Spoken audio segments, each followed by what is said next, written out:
Welcome to the Date Forever podcast. Keep your relationship fueled up with strategies discovered by couples and experts.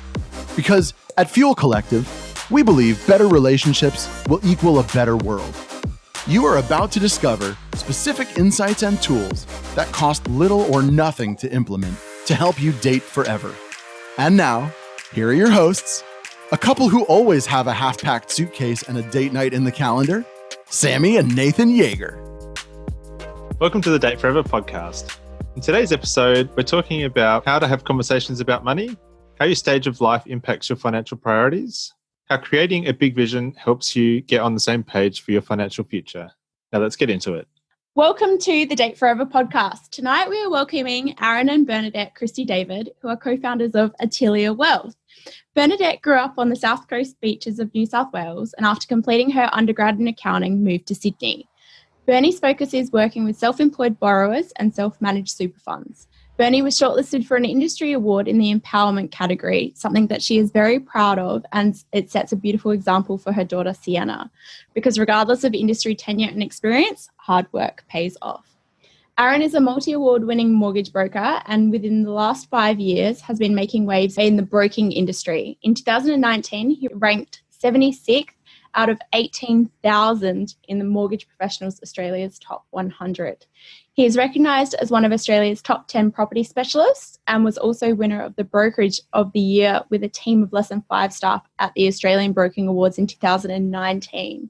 As well as that, in 2018, he was named Young Professional of the Year by Mortgage and Finance Association of Australia, and he is the host of the Australian Property Investment Podcast. Welcome. Welcome, guys. Thanks so much. Wow, Thanks, what a Sammy. rat. Yeah. If I could, I know. I would, mate. Don't worry. What a power couple. So before we jump in, I want to give context that you are both business partners and husband and wife. Yes, we are. And before we even jump further into that, Aaron, can you give us a rundown? What is a mortgage broker and why would someone want one? Yeah, so a mortgage broker, we look at over 30 different banks. So when someone's going to buy their first home, upgrade their home, buy an investment property, and they want to know, interest rates, they want to know bank policy, for example, and someone to hold their hand right through that entire process, we're the people to hold your hand. Traditionally people would go back to their bank. We're here to give a second opinion. Yeah, cool. And how did you both end up in that industry? Maybe Bernie, do you want to give us your story? Yeah, it's a little bit of a long-winded one, but Aaron himself had worked in marketing, always with banks, and specifically working with mortgage brokers. And we were on our honeymoon, and we were talking about life and what do we want life for us as a married couple to look like. We sort of had two options. It was either move to New York and live that dream, or start our own business and work. A different dream. Yeah, two very different options. Very different. I don't know how. New York looks like a very easy option, right? Yeah. Looking back now, yeah. That's right. Or work for ourselves, work hard now to build something for the future. And we thought, yep, New York will be great. We'll come back broke and we'll have to start all over again because we'll spend all our money over there. But need to give this a go. I think it's something with Aaron's skill set, specifically with marketing, and with my skill set with the accounting and HR background. We thought we would both be able to come together and bring some really, really unique skill sets together as a business. And had you worked together in like a professional capacity before you jumped into starting your own business together? Absolutely not. It was new to us, and even kind of starting out, Bernie still had her corporate role while I was getting the business off the ground. So Bernie was probably doing both at that stage, Sammy, which was doing her day job, and then after hours coming home and helping, or coming to the office at that stage and helping out with business as well. So weekends, there was just it was blurred lines between day job and after hours as well. Yeah. Lots of blurred lines. Then you have the husband and business partner hat, two different things. And then obviously you've now got a beautiful daughter. So you've got dad hat as well, mum hat. How do you kind of manage those different dynamics of your relationship? Yeah, I mean, that's a great question because at times it's not been easy. And it just means we've had to sit down and have a discussion and have a bit of a chat. For example, now with everything that's happening, we decided to take our daughter out of childcare, so I had to step out of the business for a little bit to care for her, and that's a decision we've had to make with the situations we're presented with. So I think you just take it as it comes. You can plan and you can prepare as much as possible, but ultimately life will throw you curveballs, and it's how you run with it as a couple. I think that is the true test. Yeah, totally. I mean, you sort of touched on it there that you had some really big chats like while on your honeymoon. You know, for couples who are at the beginning of their relationship and they're starting to have some of those bigger chats about money or the future or buying property and what, you know, their wealth ambitions might be. Like, do you have any advice around how to have those conversations? We've been through a lot of this stuff. So like we've been married for 6 years now. So but together in total for almost 10. And the first 1 to 3 years, we went through this stuff. Who talks about finances? Uncomfortable conversations. Yeah, the stuff that's not the sexy, you know, honeymoon dating stuff. So where the reality of it all is like, oh, how do we do this? Yeah. Are you an adult and am I an adult? Who's the adult in this situation? Yeah, they're not sexy conversations, right? In fact, I think what happens, science has shown that when we have these big, hard conversations, our brain kind of wants to shut down and we actually physically want to go to sleep when you have these really hard conversations. So next time really interesting, yeah. Think about it, like when you have these really deep conversations, like, geez, I just need to lie down. And that's what your brain's way of protecting itself is what we've found, right, when we deal with couples a lot. And couples, sometimes opposites attract. So you've got this like weird mishmash sometimes, like yin and yang energy, which is someone's like the planner and someone's the dreamer, and then trying to get them to come together to go, hey, we need to map out our lives together. One person's going, live for tomorrow. One person's going, I want to plan to like an Excel spreadsheet.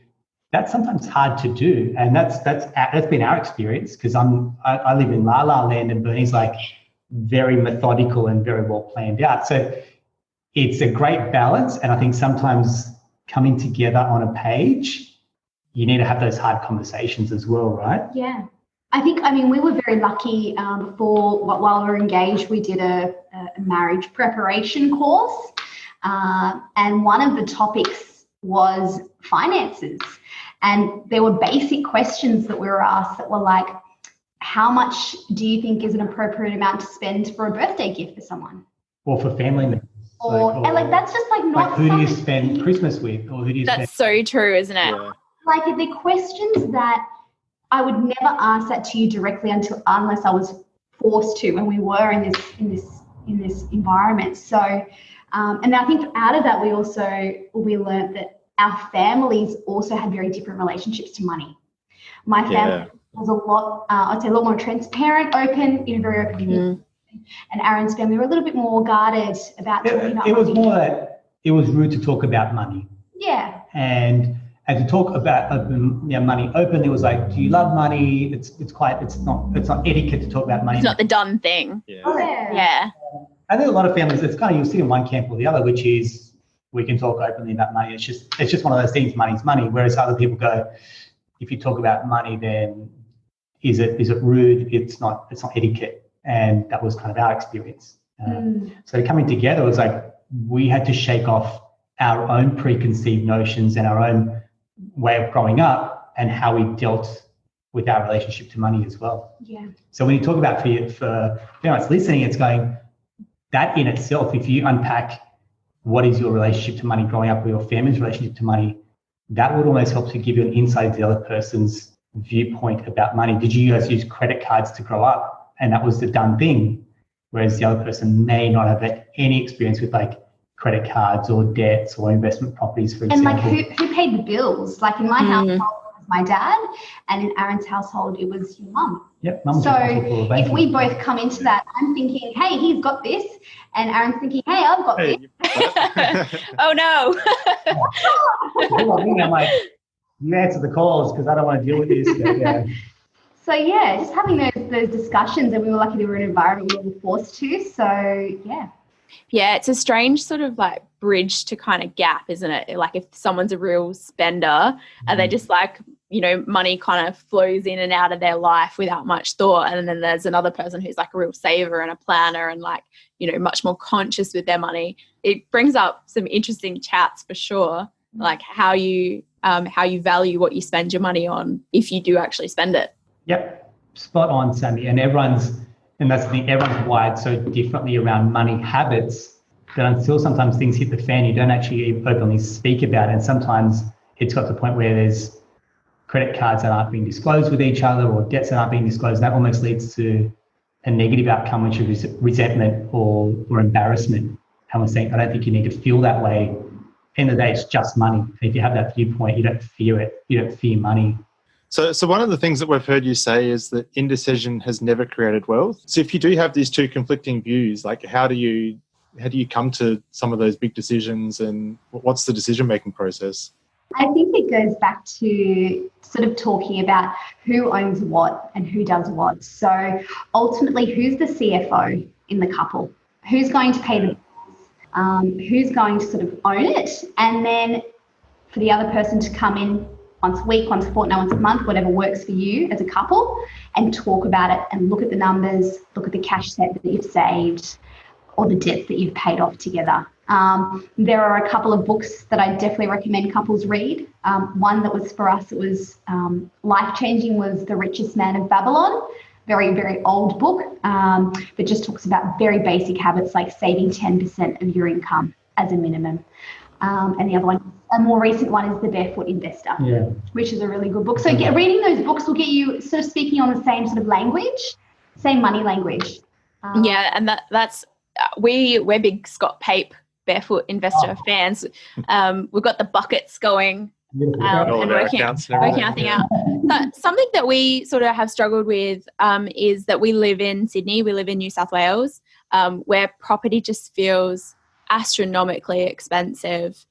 We grew up in South Australia where property didn't have that, and still doesn't have that sticker price. It still felt expensive while we were there, but now that we're in Sydney, it's just completely different. How does a couple or a new relationship sort of, obviously the sooner that you can have those conversations about where you're going and what your intentions are for buying property or what you want to do with your money, how do you sort of have those kind of conversations in an early stage relationship where you're like, oh, I've kind of been putting away this much money, how much money have you got? Like when do you start to have those chats about pooling resources and how you do that and all those kind of things? Because obviously you don't want to turn up to a mortgage broker and go, oh, we've not had any of these conversations. We don't actually know. Like what's the ideal for a client to come to you and what are the conversations they've already had? Yeah, I think everyone's slightly different, Sammy. So it's not a fence-sitting answer, but we will have conversations with people that go, this is their first time having that real open, honest conversation in our office. They almost need a third party to facilitate that conversation because it's too awkward or it gets a little bit uncomfortable at home or gets a bit even heated sometimes, right? So having someone that's kind of impartial to it maybe is what some couples need. Other couples where they go, when you're talking about making big decisions like property, we often say to people, don't rush into it. And because it's very hard to move, especially by selling the asset, right? Because if you've made that decision, you're stuck with it. It can be a very expensive mistake or it could be a very solid investment. But the mistake is very hard to undo financially. That will set you far backwards as opposed to bring you further up the kind of wealth curve, right? So where we're saying to people is don't rush it, have a chat. Property's still going to be here in 6-12 months' time, but wouldn't you rather, there's no point having a portfolio and being unhappy or dissatisfied with each other.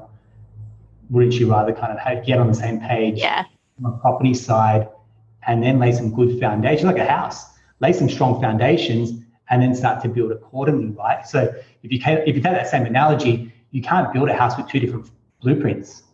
It's never going to work. If you take the same approach to building your wealth or building your assets or buying property, unless you're on the same page, it's never going to work. And I mean, you guys are very young. Bernie and I have been together for 10 years. Since we got married, we have moved suburbs once every year for the past 5 years. So we've lived You are Marie Kondo experts throwing out stuff left, right and centre every 12 months. If it's not essential, we didn't carry it with us. But Can you imagine if we tried to buy a home and we had such itchy feet? Like we didn't know where we wanted to live. Like we've lived in such different areas. We had great lifestyles. We got to explore all different parts of Sydney. And only the last kind of 2 years when we've moved out of Sydney down the coast, now we go, this feels like home to us and we want to put down roots here. But 5 years ago, we could never have imagined that we'd be down here. So if we'd bought, and we did that, we bought a property in Sydney with the view that we'd probably live in it, and then we didn't want to live in it anymore. So now it's okay, sure, it's become an investment property. It was never bought with the intention to be an investment property for us. So imagine if that was not a great performing asset, that'd be an expensive mistake for us. It would have changed our entire plan. And that's what the other side to it can be sometimes, where if you're not really clear on where you want to live, or game changes like having a baby means we want to be closer to family. But if we're in Sydney, both our families are at least 1 to 2 hours away from us. That's logistically not possible, right? And if you're young, if you're new in your relationship, they're not sexy conversations about talking about having a baby. We're having got joint bank accounts while we're talking about baby, right? But sometimes having those hard conversations is where you get to a better place in your relationship. And sometimes it just takes time. I think when you're early on in the relationship, it's what's the latest restaurant to go to? Cafe at the moment, but that used to be, and that was the highlight, and the relationships progress over time. And that's like you touched on, it's a stage of life thing, isn't it, where your values can shift or what's priority can shift quite dramatically. So something that I wanted to sort of follow on from that is what are the benefits of having these conversations and starting to get on the same page about money and the future and buying property? Why should we be doing it? I mean, property takes time to grow in value, right? Very adult conversations to be having, but and I mean you look at it from a very different point of view, Sammy, where you guys are from Adelaide. Property has a very different perception. It does. It's not a hobby where you go out looking at properties and going building a property portfolio like people like us in Sydney. Even Bernadette down the coast, they've got a very different view to property compared to when I grew up in Sydney, where it's go out, buy an investment property, and then keep buying, and get yourself up to the eyeballs, perhaps. Whereas Bernadette's buy a property, pay it down, and that's how they've been down the coast. That's how they've been raised, right? Yeah.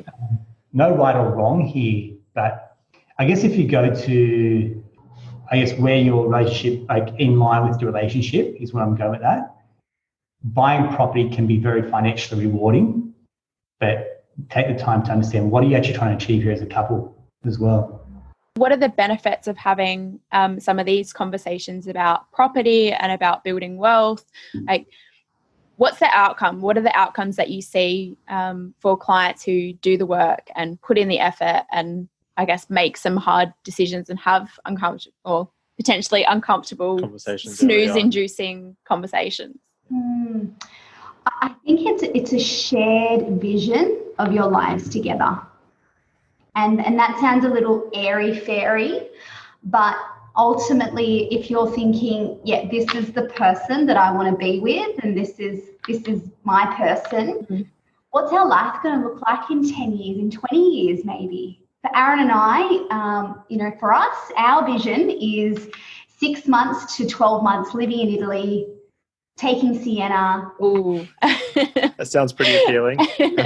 Drinking red wine, living in a villa in Tuscany. And that's why we work hard, and that's why we do what we do and make the sacrifices we've made, because we have that vision.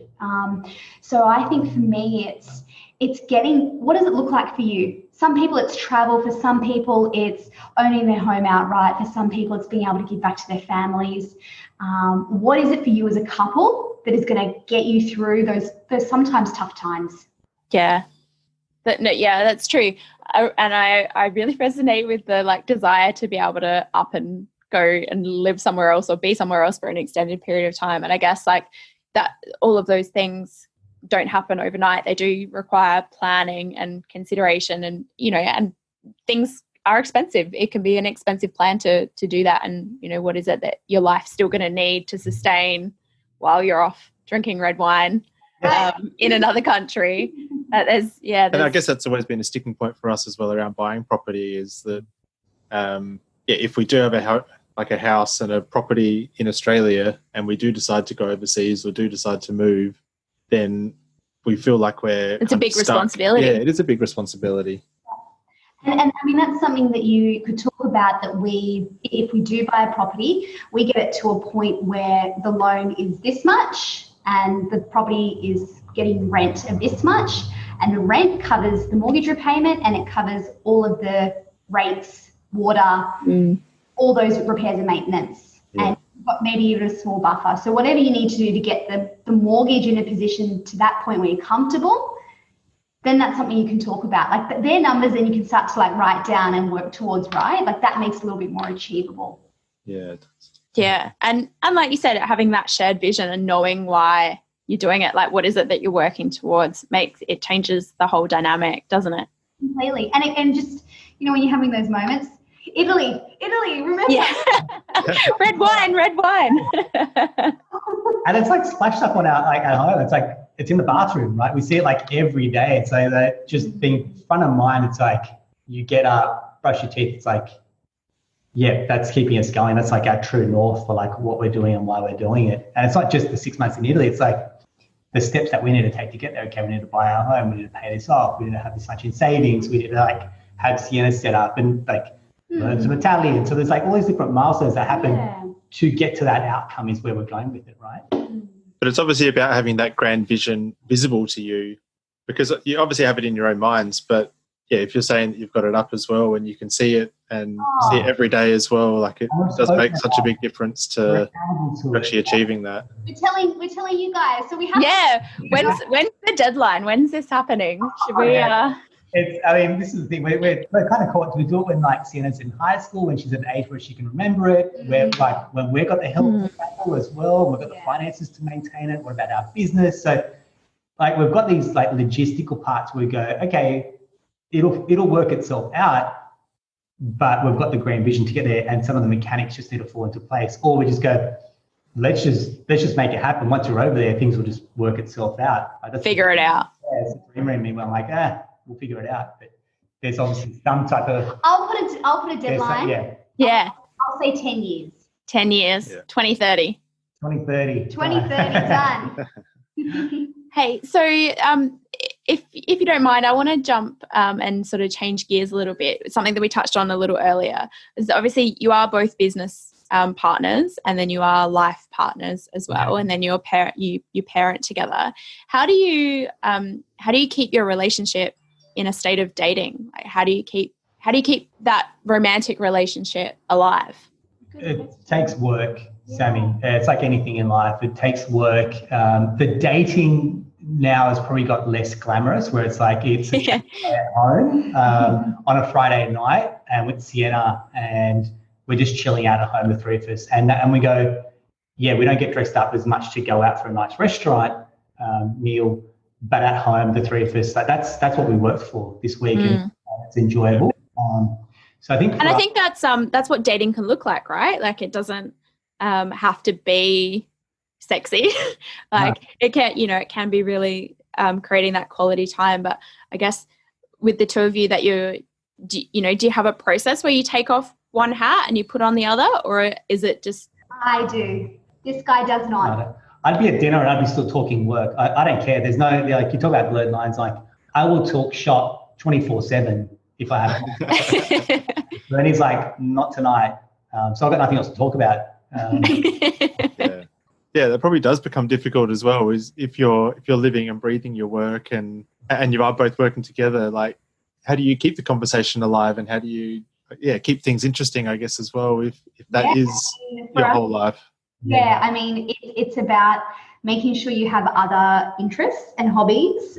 Reading. I've recently rediscovered my love of reading, watching good TV shows, making sure we have our connection with our friends as well, so we can keep talking about, our friends and the people that we love. So having elements where you're still your own person, I think is really important, because then you can bring that to the couple. I think is really important.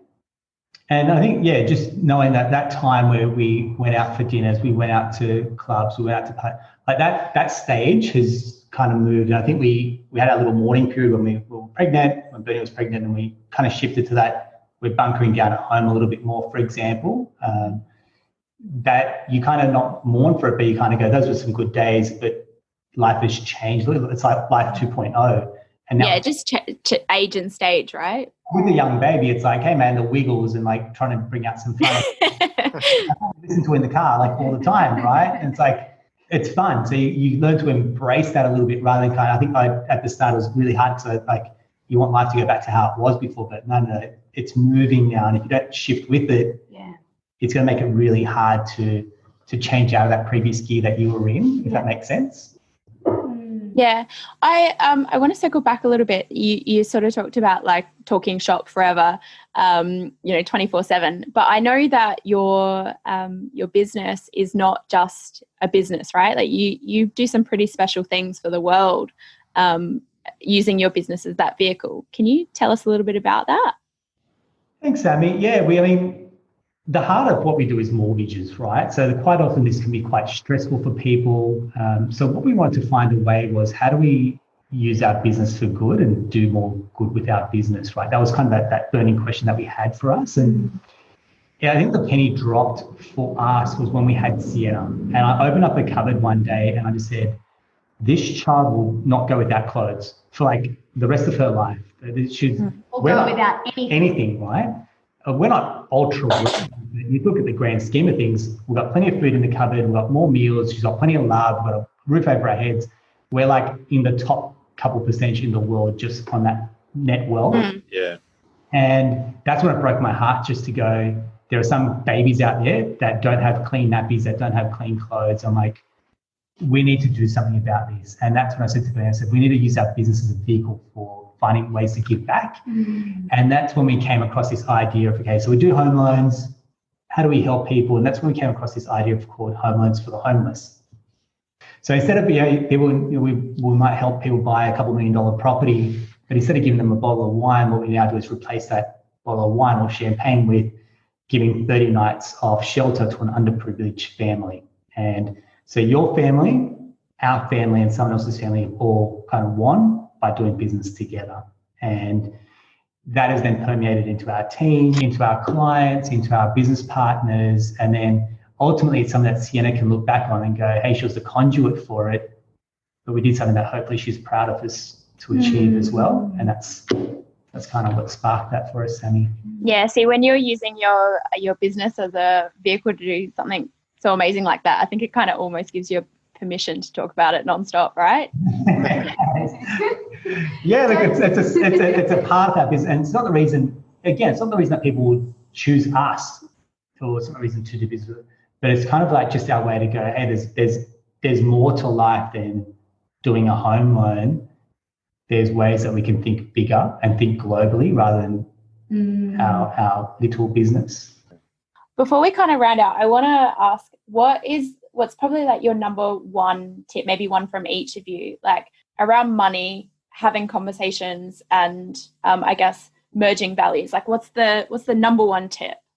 Like be kind to each other, or like have understanding of where the other person's coming from, or like, I don't know, what's the big takeaway? Mine would be no judgments. And that's one of our values in our business. We tell that to people whenever they call us, go, hey mate, look, no judgments here. Because everyone comes from a different level of experience or confidence around money. And I think for us, that's the same thing. Like if they've had debts, if they're not being great with money, okay, mate, it's happened. You can't change it. Just move on. That's kind of my advice. Mine is a little bit opposite. I was Judge everyone, judge hard. Judgment, but don't be too kind to each other. Like you are going to have to like ruffle each other's feathers a bit, because you've both come from completely different families and attitudes towards money, and it is going to be a bit tough. Like they're not easy conversations to have. So know that it will be a bit uncomfortable, but get through this friction, and it's just Italy will be at the end of it. Yeah, I guess it is about starting with that grand vision, that end goal, and then working out individually what And as a couple, then how Yeah. best to proceed from And that. holding both players in the team accountable to those decisions that move you towards that bigger goal. Yeah, definitely. Very cool. Well, I do want to say thank you so much for joining us on the podcast. So I got heaps out of it. Yes. And maybe Nathan and I will have to reconsider aspirational Sydney property.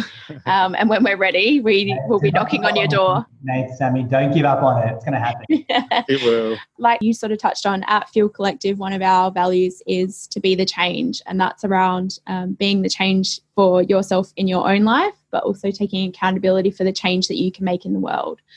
So to say thank you via our partnership with B1G1, we're providing 6 training sessions for young parents in India, which will help them make some really informed decisions around their child's nutrition, immunisation, spacing of children and contraception. So thank you so much for making that possible. Thanks very much. Thank you, Sammy. So if people have loved what they've heard today, how is it best to connect with you? Yeah, so check us out. So our website is atelierwealth.com.au. You can search for us on Facebook, Instagram as well. Jump on our website, make an inquiry. I'm sure details will be in the show notes as well. But we'd love to help out. Reach out. There's no obligation chat. So if you've got questions, jump on. We'll do video calls and just kind of crunch any questions that people have. Well, any final parting words? No, I mean, it's just money, right? Comes and goes. And to finish on that one, family and your health are the most important things. So I think now everyone is becoming very acutely aware of that. So hold those that you love dear and near, and just take care of yourselves. Yeah, beautiful. Beautiful. Thank you so much for joining us. Easy Awesome. done, mate. Awesome. We'll spread the word. Mate, you guys are doing great work. Nathan, Sammy, well done. Thank you. Thank you. Thanks heaps for joining us. If you love what we're doing here and want more, subscribe to the Date Forever podcast to make sure you never miss an ep. Come and hang out with us and other awesome couples who are fueling up their relationships in the Thriving Couples Collective Facebook group, or check us out at fuelcollective.com.au. Until next time, keep on dating, because better relationships equal a better world.